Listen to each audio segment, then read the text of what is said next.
Welcome to all of you watching us today for the International Women's Day. I just introduced myself, Stefania Lovisatti. I'm an Inclusion and Diversity Leader in GE Healthcare for Europe, Middle East, and Africa. And I'll be today the moderator of a very exciting panel with extraordinary GE women researchers and scientists that are pushing themselves really to advocate for women's healthcare needs and really developing the future of healthcare for women. When we think women are impacted by different kinds of pathologies, and we can address endometriosis and helping women with fertility, or we can look at the breast kind of detection and diagnosis down to treatment in the faster way we can, and really designing and developing technology to be able to do that. So creating really a suite of breast cancer that from ultrasound to magnetic resonance to radiotherapy equipment that really bring precision health and personalized healthcare to women. So look, we are also in the digital era. So the exchange of data, the ability to use this data in order really to develop even further the capabilities to diagnose is extremely powerful and important. Artificial intelligence today is part of the game and is empowering our algorithms. So I don't want to wait further. I really want to introduce the panelists of today, and let's start from Melissa. Up to you. Hello, I'm Melissa Denoyer, Global Research Manager for Molecular Imaging and Computed Tomography at GE Healthcare. I have been with GE about 19 years, and my background is in biomedical and electrical engineering. At GE, I focused on design of cardiac CT and beyond, and as well as clinical research and the translation of our technologies. Thank you. Thank you, Melissa. Cindy. Hi, I'm Cynthia Davis. I'm a principal scientist in radiation physics at the GE Research Center. I've been with the Research Center about 25 years, and I joined right after I completed my PhD in nuclear physics. I've worked on a variety of imaging projects to improve breast cancer imaging, including some of our first prototypes, such as the full field digital mammography systems, tomosynthesis, automated breast ultrasound. And right now I'm working to develop a breast CT system suitable for screening. Thank you. Fiona. Hi, everybody. My name is Fiona Ginty. I'm also at the GE Research Center with Cindy. I've been there for the last 15 years. And I'm a Biosciences technology manager, which is managing a group of very talented people who develop new products for GE in all spaces of diagnostics. And personally, I've been working in the field of breast cancer research for at least the last 10 years. We've been studying the effects of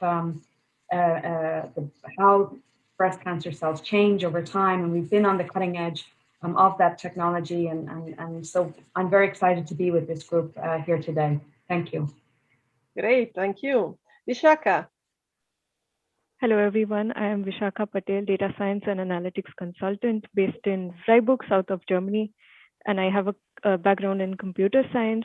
And I see wonderful women on panel with a lot of expertise in clinical background. But I started with healthcare in GE in the innovation team around 4 years back. And what I've been doing with the innovation team is to try to bridge the gap between the academics and the research to more kind of application-oriented projects. And the recent one that we've been working on is the Oncology Care Cockpit, where the goal is to reduce the time to diagnosis. And I'm eager to learn from all of you today. Thank you. Thanks a lot. Laurence. Hello, Laurence Vancamberg. So I'm a robotic and computer vision architect in the GE Imaging Women Health segment. I'm working in GE for 11 years now. I'm an advanced application engineer, and I'm working in the clinical and applied research team. In fact, in this team, we are building the vision of what will be the future product for 5 to 10 years in the future for mammography and bone and metabolic health. We are developing a strategic prototype with partners, academic or clinical partners. And in this team, I'm mainly focusing on patient experience and customer workflow. During my career, I also had the opportunity to work on Xenograph Pristina, so the biopsy solution that we can mount on our Xenograph Pristina. So I was a technical lead, and I definitely enjoyed this great experience. And now I'm back to research and prototyping, hopefully prototype stuff that will become also a great project. And I'm very happy to be there. Thank you. Elaine. Hello, my name's Elaine Long. I'm scientific leader for Immuno-Oncology, based in the R&D team for PDX in the UK. I'm relatively new to GE Healthcare. I've been here for 4 months now, and my background is in immunology, working in clinical teams, looking at various areas of disease, such as immunodeficiency, transplant immunology, and also a lot of work in cancer. And I'm interested, as part of our team, to develop a strategy for our immunodiagnostics to provide the right tools for our customers, for our pharmaceutical and our clinical customers. Look, thank you all, really coming from different places in the world with such a great experience and different background. It's really amazing. So it's really a pleasure to be with you. And I really think we can learn a lot on how you are working with customers, and keep thinking and challenging to bring to the next step women's healthcare. So I would like really to go a little bit more in detail on how really you are working with customers today, and how you bring really the research to the product to find really technologies that are helping women's health. And probably we can start with Fiona and Elaine with an exchange. So if you want to start, Fiona. Sure. So we have a long history of working with customers at the GE Research Center. In fact, one of the big entry points into the research center is a picture of Thomas Edison, where he says, find out what the customer needs, or what the world needs rather, and then go out and invent it. So we have a long history of working with hospitals and key opinion leaders in the US and across the world to really understand where their gaps are and where their gaps will be, and then work together as teams. We have many different scientific and engineering disciplines at the research center, and that's probably one of the most exciting phases of the work we do, is that sort of initial point where we come together and try and tease out what the customer needs. And so in that process, we figure it out with them, and then we slowly work towards the prototypes, which eventually we would hand off to GE Healthcare. So that's a little taste of our experience working with the customers. It's really exciting. Yeah, definitely. How long can last a project? So how, again, you measure versus timeline? How is it working? We would usually take in, probably, I mean, it could spread out over a period of time, of course, but the initial period could be a few months where we really try to drill down into a specific problem. And then we would go back as a team and see, is this a software problem, is it a hardware problem, or is it something completely new? So and then we would go back to the customer again. So then at a certain point, it becomes more of a partnership where you're developing it together. But in the beginning, it's a little more intense and a little more shorter time frame. It looks like at the end, the partnership is really, you are one team with the customer. Absolutely. Is it? Exactly. We have partners we've worked with now for 10, 15 years who we continue to go back to and seek their advice and opinions and feedback on what we do. Great. Elaine, which is your experience? So we're working in a relatively new immunodiagnostics franchise, and it's relatively new because the area of immuno-oncology is relatively new. So the first drug was approved only 10 years ago to treat patients with advanced melanoma. And immuno-oncology essentially is mobilizing the immune system to treat cancer cells rather than directly killing and targeting cancer cells. So currently the diagnostics really are monitoring the tumors to see how well a patient's doing. And we're providing tools to monitor the immune system in these patients, and also to check whether or not, or predict with artificial intelligence predictive tools, whether these patients will develop immune-related adverse events, which is a really important, because immuno-oncology drugs are essentially taking the brakes off the immune system. So at the moment, we're developing F18 labeled PET imaging tracers, and we're having conversations with both scientific leaders, developing the understanding of this really exciting area of medicine, and also the right people in pharmaceutical companies to ensure that we've got the right diagnostic tools to enrich their clinical trials going forward. Super, really, really exciting. Tell me more, and here probably for Cindy, Melissa, how has healthcare evolved over the last 20 years?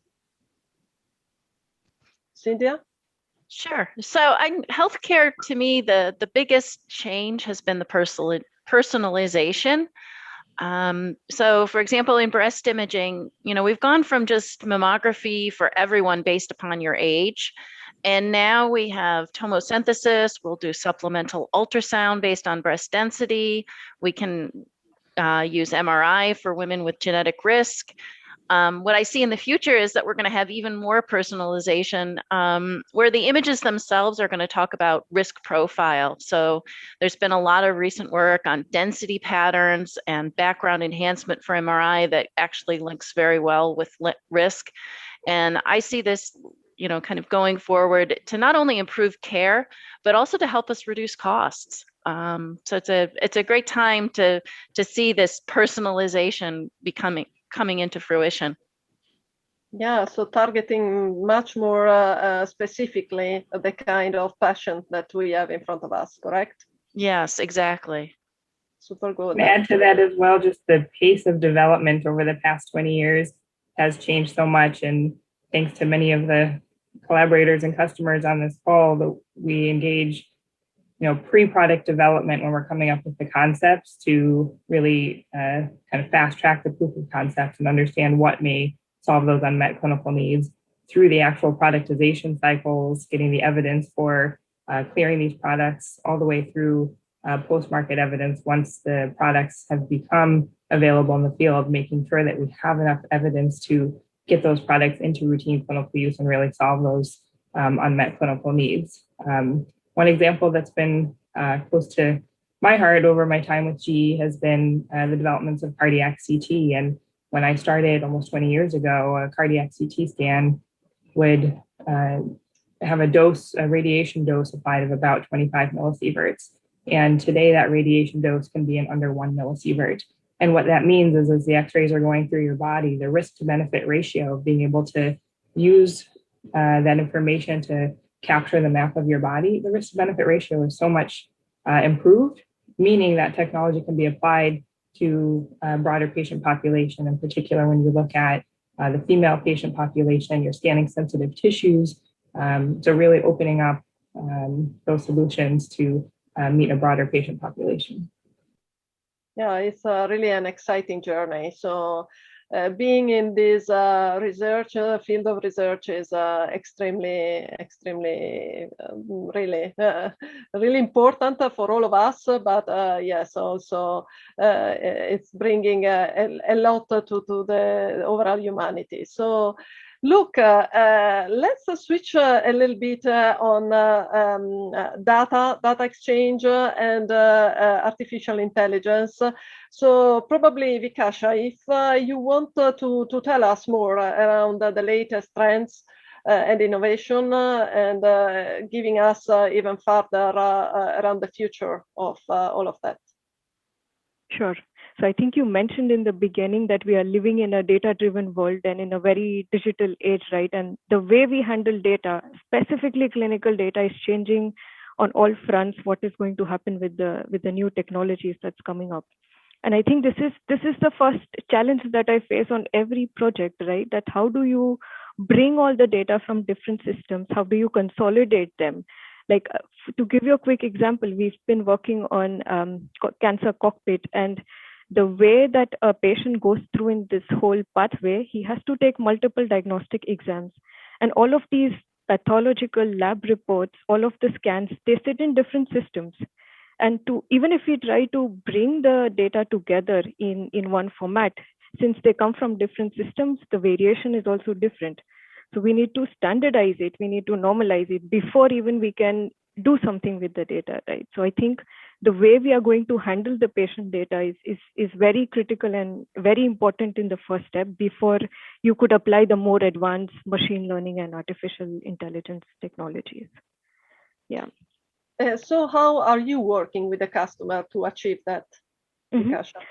Right. So as I said that, for example, in the cancer cockpit that we are building right now, we are looking at bringing different systems together. And the main challenge that we face with the customer is how do you identify, how do you link a patient from one system to another? And I think this is very critical to link all the patients together in this one pathway, and then to try to improvise on the underlying issue that we're trying to solve. Yeah. Thank you. And Laurence, also for you, how do you see the latest trends and innovation and looking at the future, which is your perspective? So when you talk about the trends, yes, we definitely think of artificial intelligence. It's opening new opportunities and can definitely bring something very new. For me, of course, I'm working on workflows. So for me, AI can help us to make smarter machines, smarter scanner, for everything to be very transparent for the customer, for the user, so that every single step is a added value for the patient. So the customer has not to be focused on the machine; he's focused on the patient only, and AI can help us to do that. To set up parameters automatically, to detect things in the room automatically. So we work on that. We can also think of better image quality, risk prediction, lots of application with AI. It's not a magic wand. It has to be used at the right place and built with the right quality, because it's very important for AI to have the right data, as Vishakha said, with the right quality of annotations. It's very important when you build this kind of algorithm, but definitely it opens new doors for new application for customers and patients. And another thing to say is that it goes with also digital solution. So we are now able to deploy this kind of algorithm on devices, on scanners, on the cloud, on the hospital network, and the data now will be available from anywhere safely. And that's also a paradigm change, because the customer will be able to work from any place safely with access to all the data, as Vishakha said. So it's really a new trend, and I think it will change the way they work. Yeah, I believe, again, the world, what is happening now is changing a lot in terms of the way we work, the way we interact. And again, we need to take advantages of what has been really being accelerated in this period, really to gain that flexibility that you are mentioning, Laurence. And that was for sure, let's say, starting, but now the acceleration is extremely, extremely fast. And so, Fiona, you have also quite a good, long experience in research. And how, again, if you can both tell us in the last 20 years the progresses, and how do you see the future? Sure. Certainly, time flies. I've been in the research for over 20 years. I've been at GE for 15. I think the biggest change I've seen is one in data.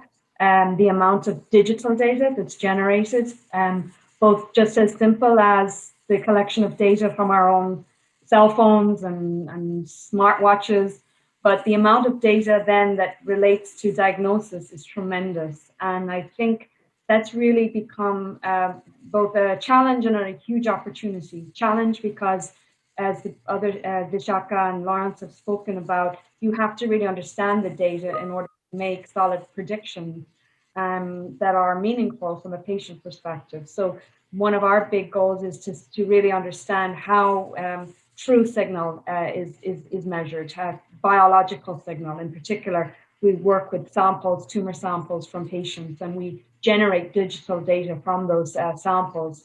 Could be millions of data points, narrowing that down to the most relevant, meaningful signal to diagnose disease is one of our critical goals. And to do that, you need a lot of patient data. You need to, as I said, work collaboratively with the hospitals in order to understand that patient trajectory and make sure it all makes sense in the end.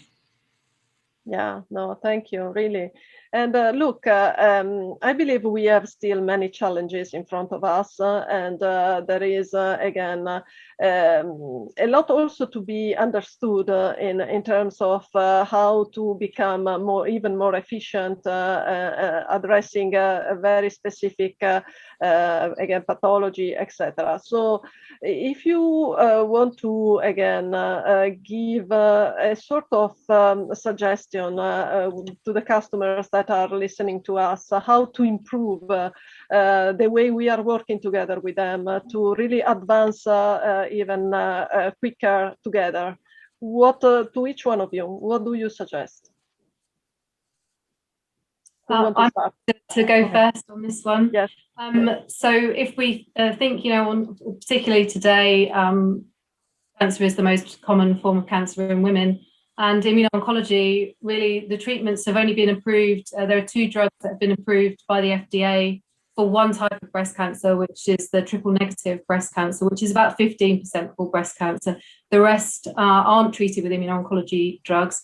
And even in those 15% of patients with triple negative breast cancer, the overall response rate is still less than 20%. So as the others have really made such an important point, data is everything, and we're understanding more and more about individual diagnoses for precision oncology so that everyone can get treated with the right treatment rather than just a blanket treatment. So I think that from start to finish, all of us in the different areas of expertise are going to help that pathway, help for individual diagnoses in order to have the right treatment at the right time. And that's what's really important for what I'm doing within the immunodiagnostics part for PDX, but I think it applies to everybody here. So I think, and in the next 20 years, it's very exciting to think about where we'll be with the advances in precision oncology and treatments available and response rates ultimately, and clinical management of the patients. And to really understanding the continuum of care, right? What we need from our collaborators, from those of you listening, is to understand your experience and not just an individual challenge that you face, but the way it connects across the information that comes to you, where you need to send information afterwards, so that we can solve the deeper root issues and use our data more efficiently. Collaboration with our customers and partners is critical, but allowing us a deeper understanding so that we can also collaborate with each other. You look at this panel here, where Elaine's team is working on, PET radio tracers. The team that I work with is working on improvements to the PET scanner so that we can be able to see and identify that information that's coming forward from the team, right? So being able to really connect across the continuum of care and challenge us to better understand what you're facing is what's going to allow us to take solutions to the next level. Cynthia?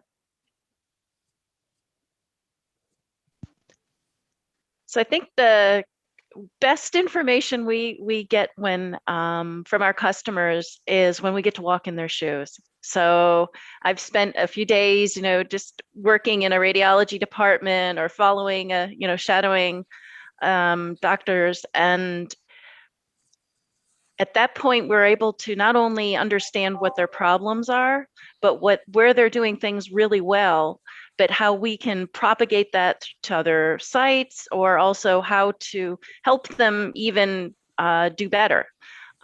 So that's always been a great advantage of working at the research center, in that we do get to really have those interactions with our customers and those one-on-one, daily learnings. Super. Yeah. Laurence? Yeah, I agree.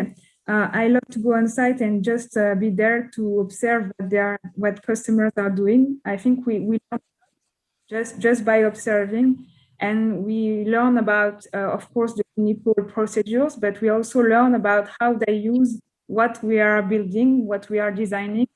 And it's really important to understand what is going on the clinical site and during the exam. And it's also motivating us a lot to see the challenge, to help them to reduce the exam time, to improve workflow, to help patients. So when you see the patient that is scared during the biopsy exam, you want to do something, you want to innovate.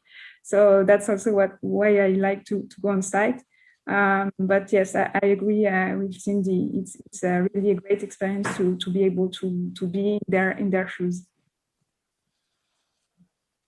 Yeah. Any comment, Vishakha, on any barrier you find or any, again, concern in sharing data? What comes to your mind? Sure. So I think a lot of them mentioned customer being our core front, right? And then the challenge that I face on my day-to-day life is, how do you try to map the customer problem into something tangible that you can build that can help them into their day-to-day workflows, right? And I think this mapping part is it's the first challenge. And then if you try to converse with them, like all of them said, right, just go them, talk to them, understand them, and observe them. And that's when you would understand what can you actually build that would create value. And I think Cynthia and Fiona mentioned before, right? It's more towards the personalized medicine other than one size fit all, unlike the other industries. So I think this is very, very critical, specifically in healthcare, where we move more towards personalized medicines and personalized care. And one other thing I would like to say is we try to bring all the innovations to the customer, but it's also important that you have this innovation at the right place at the right time. Like imagine if you would have to use another device to use your Google Maps application. No one would use it, right? If you need one device per application. So I think the important thing is to bring the innovation at the point of care where your healthcare professionals can use it in their day-to-day life. So I think AI and machine learning, yes, it's a big trend going on nowadays, but I think the important part is that the healthcare professional in the clinic, they don't see that something is going on in the background. So that's the second thing. And then the last thing, I think one of the points also came up is you live in a data-driven world. So how do you try to standardize and to regulate? So there is no bias that you're creating with the underlying data. So yeah, that's me. Yeah, absolutely. A very, very interesting challenge at the point of standardizing. It's really, it can open really a universe, but still a lot to do in that space. We have been talking quite a bit around oncology and the history of technology and solution, but for sure is now, let's say, we have been treating it quite in a standardized way. How can we keep challenging, and how do we move from those standard treatments? Yeah, I think immuno-oncology is a perfect example of this, because until 10 years ago, for example, one type of cancer, advanced melanoma, which is a really serious form of skin cancer, if a person was diagnosed with advanced melanoma, their chance of being alive 5 years later was only 5%. And so scientists decided that they really needed to change the way they thought about this. So these were patients that were being treated with traditional, conventional treatments that targeted the cancer cells directly to kill them, and they weren't working. So they decided to switch their focus. Why don't we start thinking about mobilizing the immune system in these patients, because we know it has the capability of responding. It's just that it's being switched off or blocked by the cancers. So that's how this entire area of medicine developed, was from scientists challenging the conventional treatments and the conventional way of thinking about science. And it's seen a huge, huge revolution in the way we now will continue to think about treating cancer patients. Any further? I see Fiona that want to comment. Yeah, I just wanted to comment on Vishakha. Just the amount of data is tremendous, and then just understanding it with the collaborator, and just, you know, data sets that we've worked on that are spanning 20 years. You could have a lot of missing data in there as well. So, you know, getting to the point of, you know, what we call a clean data set is that can take a tremendous amount of time. And so I just wanted to add that to Vishakha, that there's data is one piece of it, but then good data is where you want to end up, so you make the right predictions. Good. We have been talking how important is the interaction and the data exchange. In this moment, and myself being in touch with customer, the data privacy topic is, of course, very at top level and very discussed. So do you want to comment how you deal with this? Sure, I can add. I'd love to hear from Vishakha as well. You know, data privacy is fundamental to any project moving forward, whether you're talking about artificial intelligence, deep learning, or even, you know, fundamental science. No data comes into GE Healthcare without the appropriate privacy controls in place. Data is used for specific purposes, and there's a lot of activity that, you know, may be limited to not happening at GE Healthcare, where we're really dependent on the collaborators. You know, many of those listening here on the call, where work needs to happen at the point of care, so data can stay at the facility, you know, where it was originated or within the country bounds. So Vishakha, I know you experience this on a day-to-day basis too. Maybe some additional thoughts to share. Yeah, absolutely right. You were spot on this comment when you say that we the first challenge that we face is, yes, we gather the data, but then how you cannot just push any data to the cloud, right? So it's patient data, and every as far as I know, every country these days have specific rules and regulations. So even if you build a global product, you still need to stay within those regulations and make sure that they are there at the point of care. Thank you. Looking at your future and thinking again as women, which is the dream, how to be again really winning more and more in women healthcare. Do you have anything that again you are targeting in the research you are doing, and that again you think to develop, or you dream to develop? I see Melissa. Yeah, I think Vishakha really touched on it in the last comment, the personalized care, the ability to really customize what we're doing and bring solutions forward that make a difference for the individual, as well as, you know, expand to the population. So there's a lot of solutions that we have out there, but to be able to optimize them and bring them earlier in the point of care to make decisions faster and customize and direct therapeutic decision making. I think that's really what keeps a lot of us going, is seeing how far we've come, but how much potential there is to continue to improve and customize with the solutions that we can bring forward. Yeah, so the more we are close to the customer and really matching pure research with clinicals, the most we can gain, and really we can develop even further. If any one of you have any final comment to the discussion today, feel free to add. No, it's been great to meet with everybody from across GE, and I think we all enjoy the internally how we work together, as well as working with our customers as well. And it's great to celebrate Women's Day together. Thank you, Fiona, and really thank to all of you. It has been a really pleasure to be with you today, understanding the perspective and how hard all of you are working to keep developing the future for women's healthcare. Thanks for really telling us your personal experience and giving suggestions how to improve and to keep developing, technologies and science for the future. So thank you all, and all the best for the future.